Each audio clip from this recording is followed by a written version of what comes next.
नमस्कार दोस्तों, क्वेश्चंस हैं which of the following statements are true. Nyquist plot, polar plot and Routh-Hurwitz criteria give us the absolute stability of a closed loop transfer function. ये false है. क्यों? Because Nyquist plot and Routh-Hurwitz criteria tell us about the number of RHPs, right hand poles के बारे में बताता है. Hence give the information about absolute stability. Polar plot only tells us, जो आपका polar plot होता है, it only tells us whether a system is stable or not. ठीक है. But doesn't give us the number of RHP poles, but doesn't give the number of right hand poles. ठीक है. Hence does not give is absolute stability. ये जो polar plot है, it only says that the system is stable or not, but does not give the number of right hand poles. Hence therefore does not give absolute stability. ये absolute stability नहीं बताता, इसलिए ये गलत है. ठीक है. बाकी राउथ हॉर्विट्ज क्राइटेरिया और नाइकिस प्लॉट आपको एब्सोल्यूट स्टेबिलिटी बताता है. फिर दूसरा ऑप्शन है the large bandwidth of a system corresponds to small rise time. ये आपका ट्रू स्टेटमेंट है. Why it is true? Because the bandwidth is a measure of the ability of a feedback system to reproduce the input signal. ये क्या करता है? It reproduces the input signal. Okay, it is the ability or capability of a feedback system to reproduce the input signal. It tells us how fast is the response of a system to a given input. Large bandwidth आपने पढ़ा भी होगा, bandwidth is inversely proportional to rise time. तो large bandwidth होगा तो small rise time होगा, right? उसके बाद ये कह रहा है a minimum ये the gain margin of a second order minimum phase system is infinite. देखिए a minimum phase system जो होता है क्या होता है? It is one that does not have any. Minimum phase system क्या होता है? That does not have any pole or zeros in right hand. ठीक है. in right half of complex plane.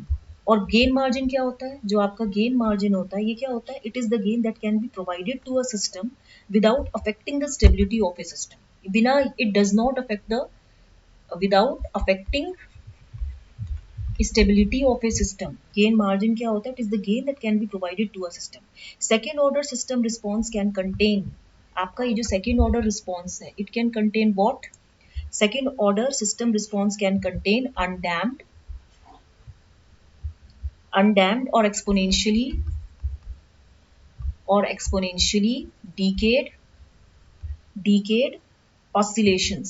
ये exponentially और undamped decaying oscillations जो होता है इसमें वो प्रेजेंट होते हैं. इट कंटेन्स अनडैम्प्ड और एक्सपोनेंशियली डिकेइंग ऑसिलेशंस और नो ऑसिलेशन, और इसमें आपके नो भी ऑसिलेशंस होते हैं.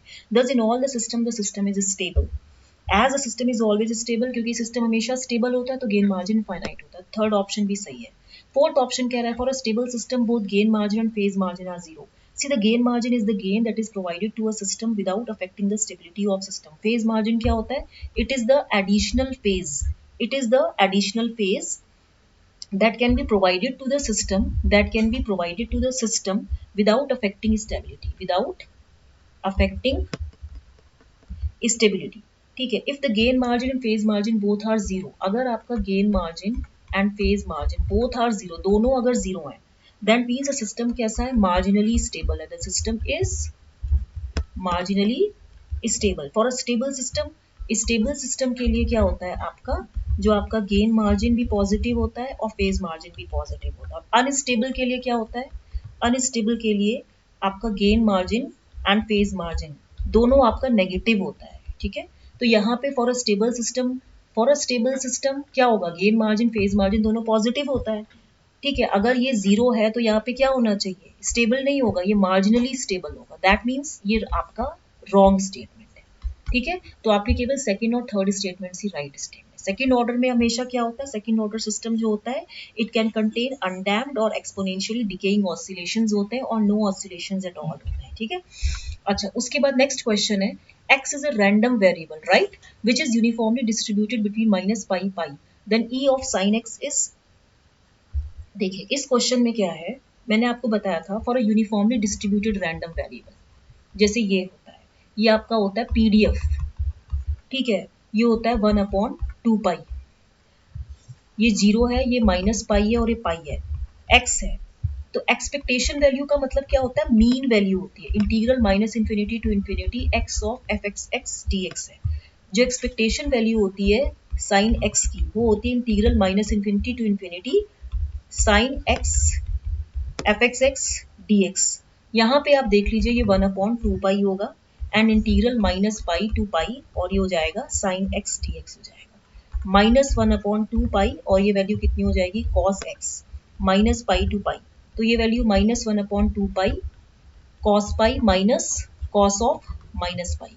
कॉस पाई भी जीरो, ये भी जीरो, तो ये आंसर जीरो हो गया, तो इसकी वैल्यू जीरो आ गई। नेक्स्ट क्वेश्चन ये है, if a wave with E is equal to this much volt per meter is traveling in free space, right? Then the magnetic field intensity in इतना क्या हो जाएगा। देखिए आपको ये पता होना चाहिए कि for a uniform plane wave, कोई भी यूनिफॉर्म प्लेन वेव है travelling in a given medium, आपका eta is equal to E by H constant होता है, ठीक है। तो जो इसकी जो वैल्यू होती है magnitude of E H, this is equal to 120 by the direction of propagation of E M wave is perpendicular to plane in which E and magnetic field lines, that is E cross H is equal to P। E क्या होता है आपका, ये unit vector है, direction of unit vector of electric field and H is what, direction of unit vector of magnetic field, और P क्या है, direction of unit vector of resultant EM wave, resultant EM wave का है। अब जैसे आपका ये है, ये इक्वेशन है आपकी E is equal to 10 e to the power j 10 to the power 90 minus beta y। यहाँ पे आपका जो az है ये यूनिट वेक्टर है, ठीक है। डायरेक्शन ऑफ ईएम वेव क्या है, direction of EM wave is unit vector az। Magnitude of E is equal to 10 है, ठीक है। अब आप इसमें देखिए जो h की वैल्यू हो जाएगी वो क्या होगी, this will be equal to mod E by eta, ठीक है। तो इसकी वैल्यू क्या हो जाएगी 10/120 पाई, दैट मीन्स ये हो जाएगा 1/12 पाई। तो डायरेक्शन ऑफ एच फील्ड क्या होगी, देखिए E is equal to a x है, जो direction of unit vector of resultant EM wave है वो है आपका ए जेड।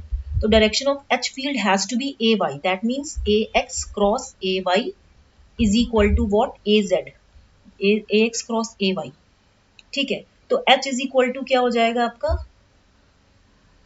आपका यहाँ पे 1/12 आएगा। देखो ये सब कुछ गलत है इसमें, यहाँ पे आएगा जो आपका ये है ना H is equal to E by eta, ठीक है। तो ई बाय ईटा है, तो यानी कि 10 by eta and E to the power j 10 to the power 90 minus beta Y.